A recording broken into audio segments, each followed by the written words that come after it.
Assalamualaikum warahmatullahi wabarakatuh. Sahabat Philip Online kembali lagi dalam program podcast. Pada kesempatan ini saya sudah kedatangan tamu nih. Iya. Ketemu lagi. 1 tahun kita nggak ketemu. 1 tahun dia ketemu pertengahan tahun. Di pertengahan tahun kita sempat ngebahas juga tentang pembangunan di Kota Cilegon. Sekarang kita mau nanya lagi. Siap. Bukan nanya sih, lebih mengulas kali ya, Kang. Boleh mengulas ya. Oke, jadi sahabat Philip Online, saksikan nih obrolan sama Pak Dewan di 1 tahun kepemimpinan Heldy Sanusi. Ya. Keberhasilannya seperti apa? Tahun 2022 maksudnya. Iya. Apalagi nih di akhir tahun, cuaca lagi gerimis-gerimis, kita sambil ngopi. Iya.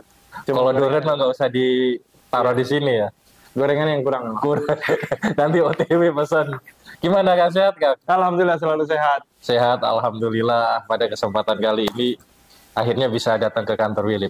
Iya, alhamdulillah kan. Karena memang kita juga sudah mengschedule sebetulnya. Nah, sudah itu. mengagendakan di sini. Kebetulan Kang Hasidi juga sudah lama WA kita. Saya bilang, siaplah menjelang akhir tahun. Widih, momen jadi momen. Menjelang akhir tahun kan. Karena emang sih di akhir tahun ini banyak sekali yang ngebahas apa ya, kayak semacam proyek pembangunan pada belum selesai. Betul. Terus banyak yang nebak-nebak kira-kira Silpa di tahun 2022 masih ada, lebih besar atau lebih kecil. Kelihatannya sih pasti lebih besar. Waduh, langsung dijawab aja. Iya, kelihatannya memang pasti akan lebih besar. Karena capaiannya sekarang ini baru 75%. 75%. 79%. Tapi kan masih ada waktu nih sekarang. Hanya beberapa jam lagi waktunya. Waktu tinggal beberapa jam, tapi nyusulnya gimana ya? Mungkin ada tagihan-tagihan yang belum terbayar. Kalau kata kepala DPPKD, bukan belum terbayar, karena duitnya ada. Jadi gagal tagih. Tapi mudah-mudahan di 2022 nggak ada gagal tagih. Terakhir memang kemarin kita rapat evaluasi gubernur, itu memang insya Allah tidak ada yang gagal tagih. Gagal tagih karena harus sudah selesai. Sudah selesai, karena memang per hari ini kan selesai harus kegiatan kan per tanggal 30. Per hari ini harus selesai. Betul. Sekarang tanggal 30 sekarang. 30 sekarang. 30 Desember terakhir. Karena besok udah hari libur ya. Iya, hari Sabtu. Hari Sabtu, hari libur. Tapi ada beberapa pekerjaan kayak tadi, saya main ke kantor Dewan, ternyata belum selesai itu. Iya, memang ada beberapa kegiatan juga. Makanya kita juga, kemarin juga di evaluasi terakhir itu, di evaluasi gubernur, kita mengingatkan kepada OPD. Memang selalu lah kita, memang rencana kita juga di Januari awal, kita akan undang beberapa OPD untuk menanyakan target prioritas di triwulan pertama. Karena memang itu yang selalu kita lakukan. Tapi memang ya kadang-kadang kebiasaan OPD kan begitu. Selalu di akhir tahun, di triwulan ketiga, akhirnya apa? Ya sekarang ada beberapa kegiatan-kegiatan yang memang, yang tadi Kakang sebutin di kantor DPRD, bahkan di beberapa titik juga masih ada kegiatan yang memang kelihatan belum selesai, masih terus dikejar tuh. Nah kan akhirnya bagaimana tuh nanti kan? Nah makanya kita selalu mengingatkan kepada OPD, apalagi berbicara infrastruktur yang memang notabene kita tahu sekarang ini kan di akhir tahun itu biasanya musim penghujan. Nah itu gimana tuh? Iya, makanya maksud kita itu agar dilakukan di awal tahun. Biar musim panas kan jadi kualitas yang memang kayak pengaspalan atau betonisasi itu betul-betul terjaga. Jangan sampai nanti begitu baru diaspal atau baru dicor atau udah langsung kena hujan kan kurang maksimal menurut kita. Nah makanya ke depan kita akan lebih konsen lagi, apalagi ke depan juga kan kita di 2023 ini sudah masuk tahapan-tahapan pemilu. Ya kan? Iya benar. Pasti rada kepecah nih. Konsentrasi kita anggota dewan yang mungkin akan mencalonkan diri lagi di 2024 masih rada terpecah konsentrasinya.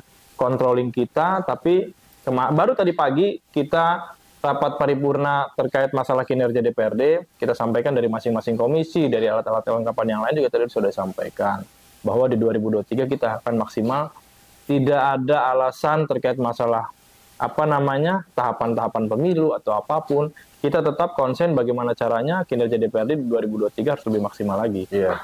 Berarti harus bisa pintar-pintar ngatur waktu. Betul. Wayahe kampanye masih silahkan gitu, tapi tugas pokok sebagai anggota dewan harus tetap jalan. Harus tetap dilakukan.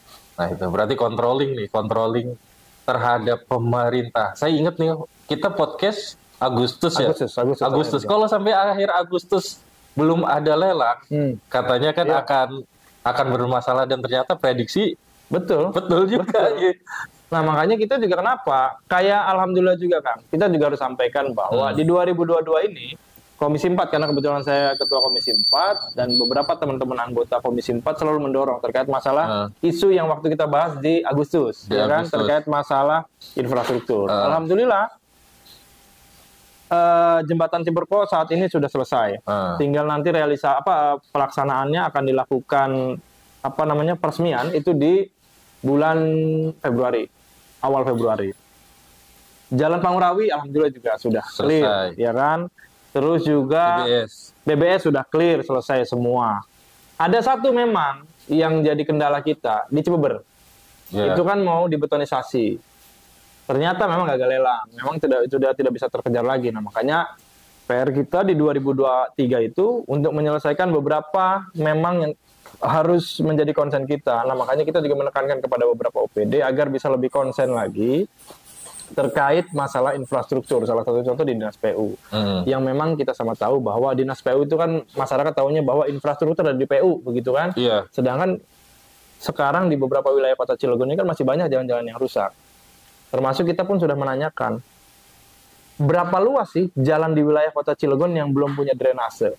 Iya kan? Kita juga tahu nih bahwa kan beberapa wilayah di jalan protokol atau jalan-jalan yang memang jalan-jalan lingkungan banyak yang belum ada drainase. Nah, itu maksud kita juga Dinas PU agar segera melakukan pendataan atau blueprint untuk meluas total wilayah ini ada berapa banyak. Jadi sesuai dengan kebutuhan. Betul, karena kalau misalnya kita bangun jalan tapi drainasenya tidak ada, sudah pasti kan air bahkan kemana nih buangnya kan gitu. Nah, itu makanya termasuk di BBS juga kemarin saya sampaikan bahwa segera dilakukan, saat ini sudah bagus nih jalannya. Sudah masyarakat menikmati jalan itu sekarang sudah makin baik.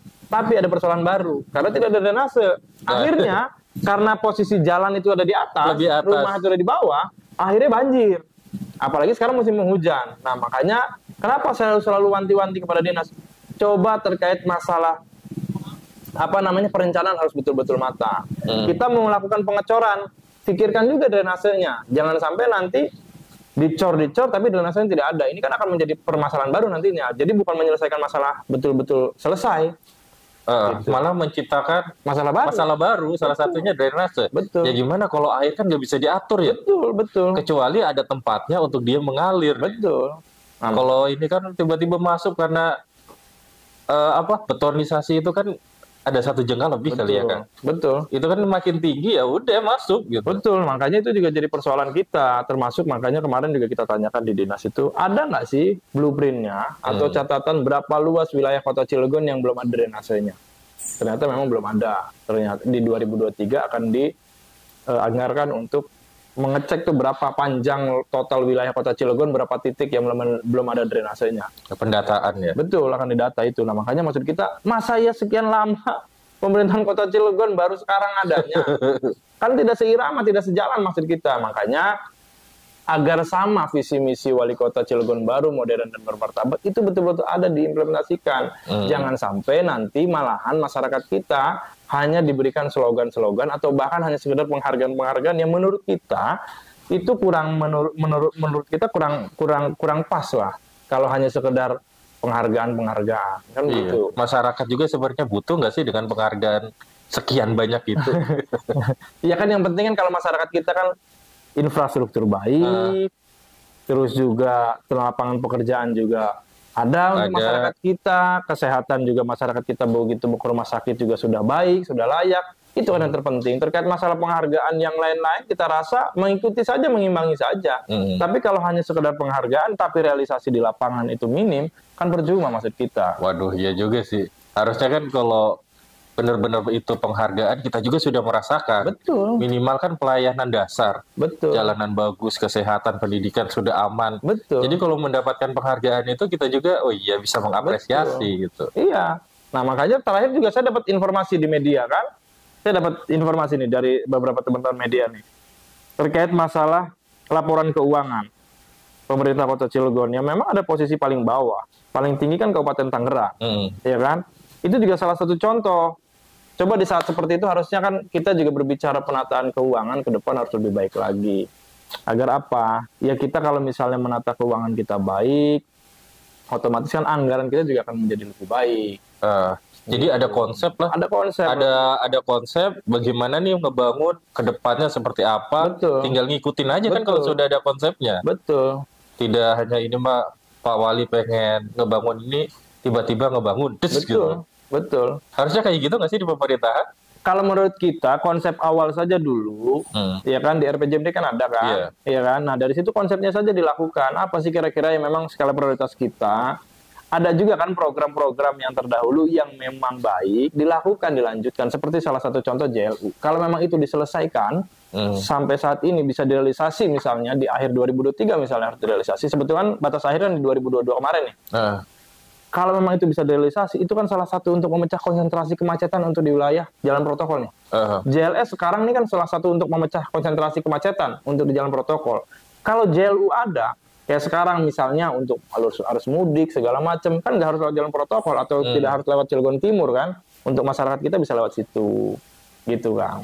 Iya, tapi kan ngomong-ngomong JLU, nah ini kan megegek jadinya. Iya. Sepanjang 2022 perkembangannya seperti apa JLU? Kayaknya yang lihat progres nggak ada gerakan atau apa gitu. Sampai saat ini memang betul, memang belum ada, baru hanya sekedar pematangan lahan kemarin, ada beberapa yang akan dilakukan fisik, cuman memang saya juga belum cross check lagi di lapangan. Sempat ada juga terjadi masalah gitu kan, karena memang sempat masyarakat itu tanahnya dikorbankan, ada beberapa buangan tanah ke tanah warga begitu kan. Nah makanya ini menjadi concern kita di 2023 Komisi 4 terkait masalah pembangunan di wilayah Kota Cilegon, karena masyarakat itu mengetahui salah satu contoh kemarin kita setelah dibongkar jembatan Ciberko yang sempat viral kan ya.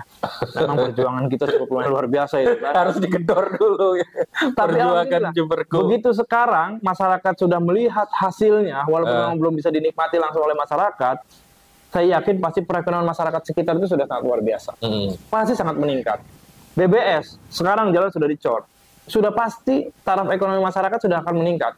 Yang tadinya rumahnya hanya bangunan biasa, saya yakin pasti mungkin tahun-tahun ke depan sudah mulai dibongkar. Bawahnya buat ruko, atasnya buat rumah tinggal. Karena apa? Nilai ekonomisnya ada pasti. Iya. Nah, aduh, apalagi kalau di pinggir jalan. Betul. Ya. Boleh kita konsen terkait masalah pendidikan, tapi infrastruktur juga kita harus ingat juga di situ. Kalau kita mau ke sekolah jalannya rusak, jalannya jelek, orang kan jadi malas. Iya.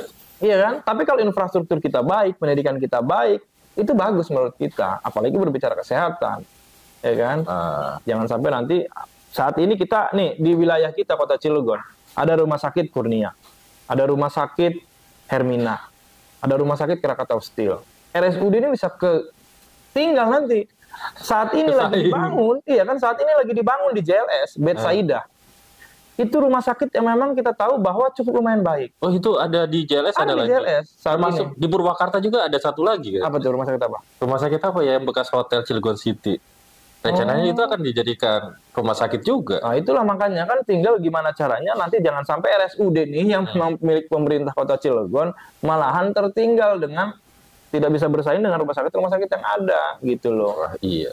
Orang akan pasti kan kalau lagi sakit carinya yang nyaman. Betul. Carinya yang nyaman, pelayanannya bagus, administrasinya nggak ngeribetin. Betul. Nah makanya maksud kita juga apa? Kalau memang berbicara kesehatan, itu sudah ada pos-posnya. Dari bantuan dari pusat pun ada, peraturannya juga ada untuk di kesehatan. Pendidikan juga sudah ada. Terkait masalah infrastruktur, kita juga harus maksimalkan. Karena terakhir saya dengar waktu Pak Wali menyampaikan bahwa di 2023 ini akan mendapatkan bantuan dari pusat. Bertahap memang 2 kali. Untuk pembangunan di JLS. Kalau memang JLS ini kita baik, pasti juga menjadi gambaran dari tamu-tamu yang lewat untuk Kabupaten Serang atau mungkin tamu-tamu yang datang ke industri bahwa infrastruktur di Kota Cilegon itu betul-betul baik. Jadi modernnya itu betul ada, barunya itu ada. Real ini udah ada loh. Iya. Orang kan pasti akan melihat hasilnya. Betul. Jangan sampai nanti malahan yang ada Cilegon kok masih begini, malahan ya mohon maaf, akhirnya nanti malahan kata Akang itu yang digrupkan ajurmuk-muk kan gitu. Ini jadi persoalan menurut kita. Gitu loh. Nah ini kan, apalagi kan JLS ya jadi kesannya gimana gitu, karena beberapa temen sampai yang mau syuting di Anyar pun sempat mengomentari, kok Cilegon kayak gini amat ya dari saya kecil sampai sekarang masih jalan, kebetulan lewatnya lewat JLS. Betul. Nah, udah habis. Karena memang yang paling enak itu kan dari keluar tol tinggal lurus aja kan. Tinggal lurus. Tembus ke Anyer. Walaupun memang saat ini juga ada tol kan menuju Rangkas segala macam itu kan. Tapi kan mayoritas kalau misalnya memang mau daerah Sambolo segala macam kan lebih enak dari JLS kan, lebih dekat. Ya itu tadi kalau memang itu bagus kan kita nih muka menuju Sumatera, muka juga Pulau Jawa, ya kan? Nah ini makanya menurut kita harus betul-betul baik, dan posisinya kota Cilegon kan nggak besar, iya kan? Jumlah penduduk cuma hanya 400 sekian, hampir 500 kan? Untuk wilayah se-Banten kan Cilegon yang paling kecil. Betul. PAD kita kan udah 2 triliun kan? PAD tapi gede. Iya. Karena kota industri kita ini. Iya, kan? Wajar lah. Tapi kan dari PAD yang besar tidak sebanding dengan pembangunan. Iya, makanya menurut kita juga harusnya memang konsen kita dinas-dinas itu fokuslah satu-satu. Apa kira-kira yang kita akan perbaiki dulu? Mana tuh kira-kira? Setelah itu baru kita konsen yang lain. Karena salah satu contoh kemarin pasar Karanggot kita dorong untuk maksimal dulu pasar Karanggot ini. Apa kira-kira yang dibutuhkan?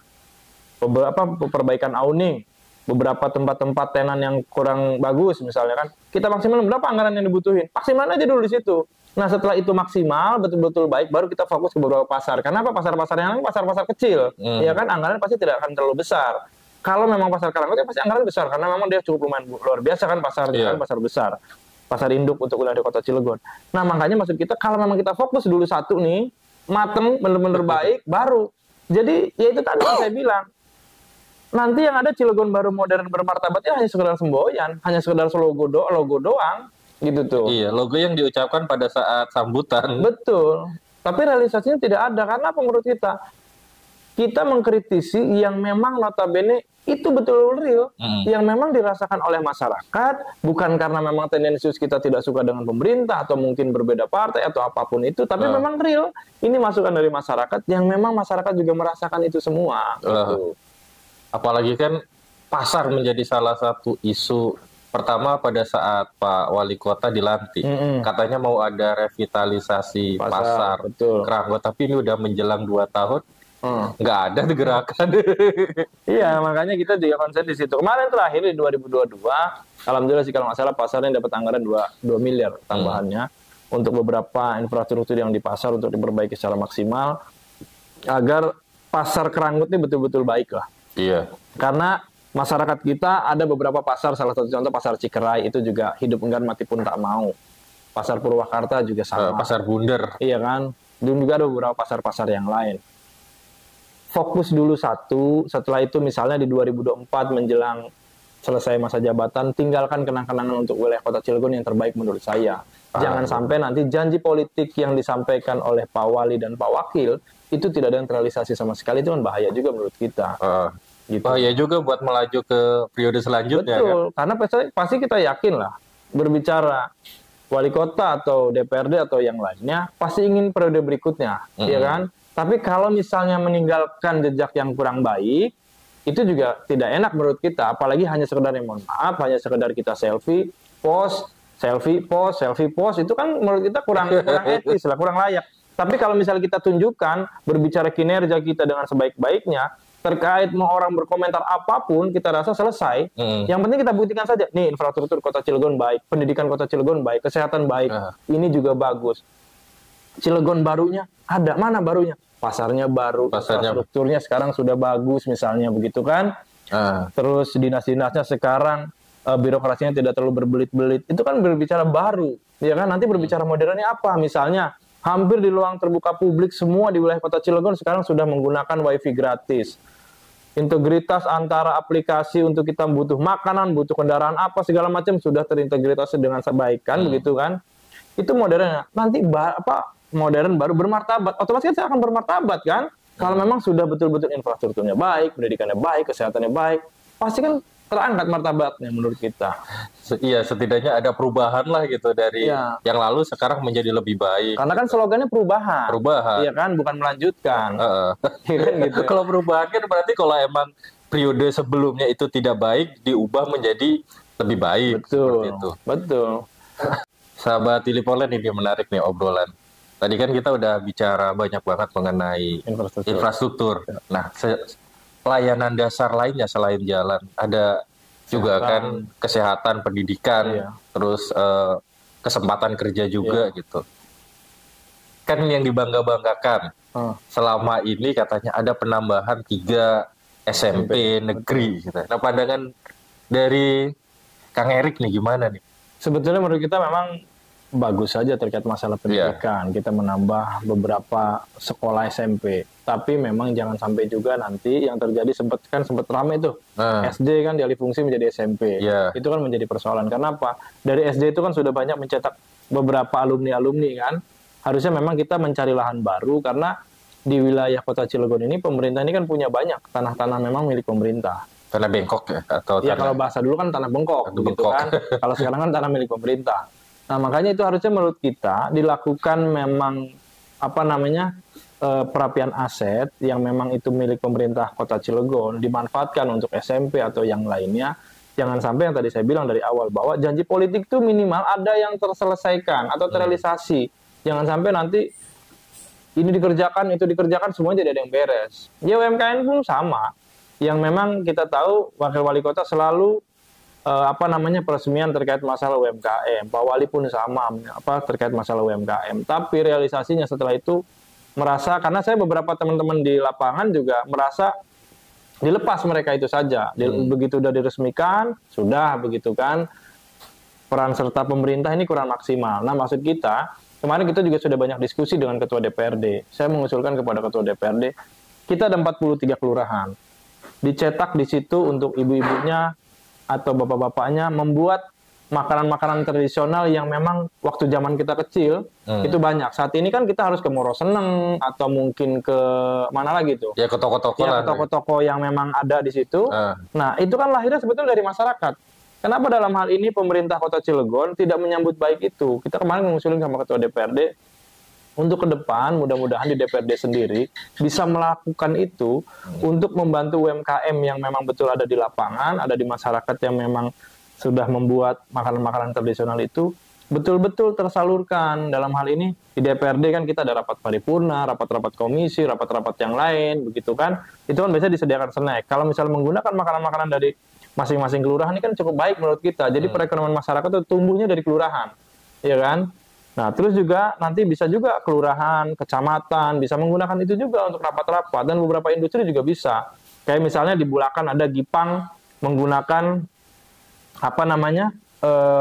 singkong, ya kan? Itu juga kan bagus untuk menjadi kerajinan masyarakat. Nanti jadi tindak mata. Ya, jadi semua kalau ada tamu-tamu dari luar, apalagi kan itu tuh sampah, pabrik sampah kan banyak tuh dikunjungin sama wali kota sama bupati gitu. Kan ketika mereka pulang bisa tuh jadi souvenirnya lah. Betul. Jangan hanya sekedar landmark saja souvenirnya begitu kan. Nggak bisa dimakan. Tapi kalau misalnya ini, makanan ini enak ternyata nih Gipang nih. Dari mana? Dari Cilegon. Dari Bulakan. Kan mengangkat nama-nama daerah yang ada di wilayah kita gitu tuh. Jadi terkenal. Jangan sampai orang begitu ke Cilegon taunya KS. Taunya Anyer begitu kan. Cilegon hanya sekedar lewat-lewat saja. Tapi kita gimana caranya pemerintah itu menyambut orang yang mau ke Sumatera berhenti dulu di wilayah Kota Cilegon untuk membeli beberapa cenderamata. Karena kan di pelabuhan itu ada, ya kan? Di situ disiapkan tempat-tempatnya untuk masyarakat berjualan di situ dengan sebaik-baiknya. Tapi kalau misalnya kita pun dari pemerintah juga hanya sekedar menyiapkan, tapi kita juga tidak mengimplementasikan, ini kan repot, bahaya menurut kita. Ya kan? Nah, di sini pun di pemerintah juga menyiapkan di saat kita rapat menggunakan itu, di saat ada tamu kita juga memberikan itu. Jadi betul-betul UMKM ini betul-betul didorong, betul-betul dilayani oleh pemerintah. Jadi pemberdayaan ekonominya udah jelas. Betul, menurut kita. Mengingat UMKM kan ada katanya dana bantuan sampai 25 juta. Nah itu juga gimana itu sekarang? Iya, makanya termasuk ya itu tadi. Saya juga kemarin kan belum lama ini kan reses kepada masyarakat. Masyarakat juga beberapa masih menanyakan hal itu. Yang memang mekanismenya masyarakat kita juga belum mengetahui. Mungkin kekurangan sosialisasi dari kelurahan atau kecamatan kepada masyarakat sehingga masyarakat kita tidak mengetahui itu. Atau bingung dari pihak kelurahan, kecamatan mau mensosialisasinya seperti apa gitu. Nah, makanya ini yang jadi persoalan kita. Jadi jangan sampai kita membuat program itu setengah-setengah. Harus betul-betul matang, dikaji dengan sebaik-baiknya, baru ini disampaikan kepada masyarakat. Jangan sampai nanti ini baru setengah, ternyata kajiannya sudah disampaikan kepada masyarakat, ternyata kembali lagi yang kata Kakang tadi, kesehatan Kota Cilegon menggunakan KTP. Ada beberapa teman-teman kita anggota DPRD yang memang konstituennya menanyakan kepada anggota dewan, akhirnya mereka kebingungan jawabnya. Karena apa? Begitu ditanya, Pak, ada salah satu contoh rumah sakit Kurnia. Apa Kurnia? Hermina. Itu ternyata belum, ya kan? Akhirnya mereka kan kesulitan. Nah, makanya maksud kita coba disampaikan program itu kepada masyarakat melalui RT, RW, agar mereka bisa mensosialisasikan. Karena masyarakat kan tidak mungkin langsung datang ke kelurahan. Yang lebih dekat dulu, ya kan? Selain ke anggota dewan, pasti ke RT dan RW. Nah, itulah harus diberikan masukan-masukan sosialisasi yang lebih baik menurut kita dari pemerintah. Agar jangan sampai informasinya setengah doang. Iya, gitu. Makanya kan untuk mendapatkan informasi yang utuh, kalau Pak Wali ngomong dengan KTP saja sudah bisa berobat. Apakah ketika sakit, ya ting-ting bating ya. Kalau ada masyarakat yang sakit bawa KTP ini gitu, apakah langsung dilayani? Betul. Nah, soalnya di podcast sebelumnya kan sempat tak tanyain juga ke Pak Wali, oh ternyata ada proses juga untuk membuat BPJS. Nah, termasuk juga ada di RSUD kita. Keluhan masyarakat itu sampai saat ini ya, kesulitan untuk mendapatkan kamar di RSUD. Ya kan banyak yang geletak di IGD aja kan. Alasannya mereka kamarnya penuh segala macam. Nah, makanya harus disiapkan infrastruktur dengan sebaik-baiknya. Jangan sampai nanti malahan rumah sakit milik pemerintah Kota Cilegon yang APBD-nya sudah 2 triliun, ya kan, malahan kalah dengan rumah sakit yang swasta. Yang menurut kita mereka memang ya mencari profit dari situ kan. Nah, tapi kan setidaknya kan pemerintah Kota Cilegon ini kan melayani masyarakat dengan segi kesehatannya baik, pendidikannya baik, begitu kan. Nah, itu yang terjadi saat ini adalah malahan rumah sakit kita masih belum siap untuk menangani masyarakat-masyarakat kita yang memang kondisinya kayak tadi Kakang itu. Berarti kan sebelum ngomong setidaknya udah mateng gitu konsep itu gitu. Dan terus ya kalau sudah disampaikan ke masyarakat, setidaknya ada konten-konten apa gitu di sosial media, tidak hanya selfie atau nyanyi-nyanyi saja gitu. Nah, termasuk juga saya juga kasih masukan pada saat kemarin dengan Dinas Kominfo. Media pemerintah Kota Cilegon ini harus siap. OPD-OPD-nya juga harus siap membuat aplikasi-aplikasi yang memang harus sinkron dengan Dinas Kominfo. Salah satu contoh, ada terjadi orang kecelakaan, lapornya bukan kemana-mana, tapi ke media sosial dulu, buka Instagram nih kan, media sesuatu ya kan, di tag langsung naik segala macam. Nah, makanya maksud kita, nah sekarang pemerintah gimana nih medianya? Grup WhatsApp yang langsung cepat itu. Iya, betul. Nah, makanya kan ada juga di Instagram itu kan, sempat itu juga saya jadi sindiran juga buat Dinas Kominfo. Maksudnya apa? Agar dia bisa memperkuat informasi pemerintah itu betul-betul nyampe. Jangan sampai ya itu tadi ada kejadian apa, banjir, bukan ngeteknya ke pemerintah Kota Cilegon, ternyata ke media sosial yang lain gitu. Ini yang jadi persoalan kita. Makanya Dinas Kominfo itu harus betul-betul siap dan betul-betul baik. Jangan sampai kita mencanangkan smart city, tapi masyarakat kita tidak mengetahui smart city itu apa saja. Iya kan? Aduh, nyinggung smart city lagi. Karena memang itu tadi kan, juga sih. Sudah lama itu smart city kan. Itu kan digadang-gadang jadi program yang luar biasa. Betul. Tapi sekarang smart city apa kabar juga ya? Iya, itu termasuk juga kemarin kita sampaikan. Coba sih Pak Kadis sosialisasikan kepada lurah, camat, dan juga RT RW. Smart city itu apa sih? Ya kan? Taunya masyarakat kita kan smart city wifi gratis. Ya kan? Padahal smart city itu kita pengen izin, kita tinggal buka dari handphone. Kita pengen mengetahui APBD Kota Cilegon dari handphone. Kegiatan wali kota apa saja kan transportasi publik juga di situ. Karena kita DPRD dulu pernah didemo oleh mahasiswa terkait masalah transportasi publik. Yang memang kita harus akui bahwa pemerintah Kota Cilegon kurang transparan terkait masalah informasi apapun. Termasuk program-program apa sih yang sebenarnya yang lagi dijalanin? Betul, betul. Kan masyarakat harus tahu. Makanya kemarin kita kan di Kecamatan Ciuber sedang dibuat RTP, ruang terbuka publik, yang luasnya 2, sekian hektar. Itu sangat luar biasa. Di situ ada lapangan bulu tangki, ada lapangan basket, ada lapangan bola, dan yang lainnya. Saya meminta kepada Dinas Kominfo untuk bekerja sama dengan Dinas Perkim, untuk menganggarkan di setiap RTP diadakan videotron. Agar apa? informasi pemerintah Kota Cilegon, APBD Kota Cilegon berapa, digunakan untuk apa saja, kegiatan wali kota kemana, wakil ngapain aja, anggota DPRD ngapain saja, kepala dinas segala macam, itu disampaikan di situ.